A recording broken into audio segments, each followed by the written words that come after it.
नमस्कार, आइमा मीडिया में आपका स्वागत है। उत्तर प्रदेश के प्रतापगढ़ के कुंडा विधायक और जनसत्ता पार्टी लोकतांत्रिक के अध्यक्ष रघुराज प्रताप सिंह और राजा भैया ने सोमवार को विधानसभा में संभल मुद्दे पर हमला बोला। यूपी विधानसभा में संभल हिंसा मुद्दे पर चर्चा हो या नहीं, इन विषय पर राजा भैया ने विपक्ष को जमकर घेरा। उन्होंने इस हिंसा मामले में सदन में चर्चा कराए जाने की बात कही।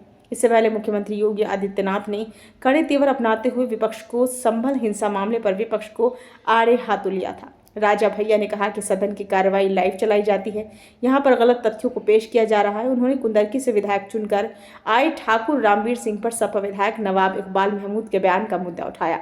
दरअसल सपा विधायक ने वोटों की लूट के जरिए रामवीर सिंह की जीत की बात कही थी। इसी पर राजा भैया भड़क गए।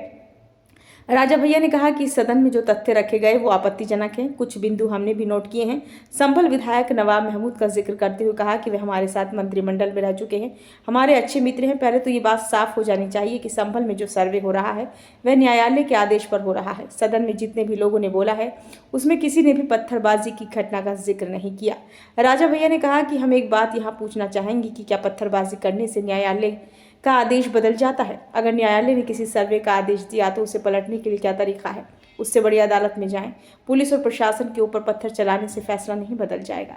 आज तक कभी प्रशासन का निर्णय अदालत के निर्णय से बदला हो तो बता सकते हैं। पुलिस और प्रशासन के लोग जो घायल हुए हैं उसके प्रति किसी ने कोई चिंता, कोई पीड़ा नहीं जताई।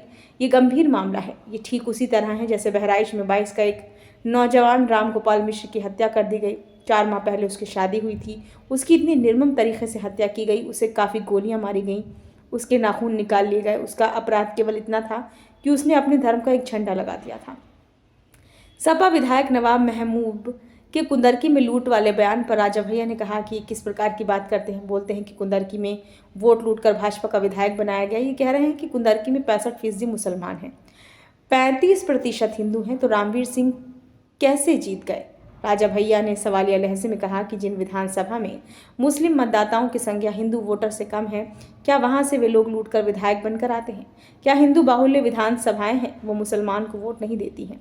राजा भैया ने सपा विधायक के बयान का हवाला देते हुए कहा कि उनके बयान से तो यही लगता है कि इस धरती का सबसे बड़ा आश्चर्य यही हो गया कि 65% मुस्लिम हैं तो हिंदू कैसे जीत गया। आज पहला दिन है इन नवनिर्वाचित सदस्यों का विधानसभा में। हमने अनुरोध किया था कि जो जीत कर आए हैं उनका हम लोगों से परिचय करा दिया जाए, हम लोग भी पहचान लेंगे। जनसत्ता पार्टी विधायक ने कहा कि हम लोगों का रामवीर जी से कोई परिचय नहीं है, वो निर्वाचित सदस्य हो चुके हैं, इस सदन के सम्मानित सदस्य हैं। उनका इस तरह से अपमान करना, उन्हें लुटेरा कहना, ये तो आपत्तिजनक है। इस पर सदन में हंगामा शुरू हो गया। राजा भैया ने बाद में कहा कि सदन का ये क्राइटेरिया मान लिया जाए कि जहां हिंदू बहुल हैं वहां केवल हिंदुओं को ही जीतना चाहिए। सपा विधायक के बयान पर राजा भैया ने सवाल करते हुए कहा कि मुस्लिम विधायक केवल वहीं से जीतना चाहिए जहां मुस्लिमों की आबादी 50% से अधिक है। अगर ऐसा नहीं है तो मान लिया जाए कि वहां पर वोटों की लूट हुई है। यह विधायक लुटेरा बनकर वोट को लूट कर जीत कर आया है, बेईमानी से जीता है। इन शब्दों को सदन की कार्यवाही से हटाया जाना चाहिए। ये सदन के विधायक का अपमान है। राजा भैया ने कहा कि सदन में एक बात और कही गई कि सर्वे शांतिपूर्ण चल रहा था। एक हिंदू होने के नाते, एक सनातनी होने के नाते हम तो ये कहते हैं कि न्यायालय किसी भी मंदिर पर सर्वे का कोई आदेश करती है तो मैं नहीं समझता कि किसी को भी आपत्ति होगी। हमने किसी के धर्मस्थल तोड़कर कोई धर्मस्थल नहीं बनाए हैं। जहाँ करना हो वहाँ सर्वे करें। जनसत्ता पार्टी अध्यक्ष ने कहा कि हमें कोई आपत्ति नहीं होगी, हम कहीं पत्थर चलाने नहीं जाएंगे, हम न्यायालय के आदेश का सम्मान करेंगे। शासन प्रशासन का काम कोर्ट के आदेश को लागू कराना है, इसलिए इस मुद्दे पर चर्चा कराई जाए। ये वीडियो आपको कैसा लगा? अच्छा लगा हो तो लाइक करें, कमेंट बॉक्स में अपने सुझाव दें।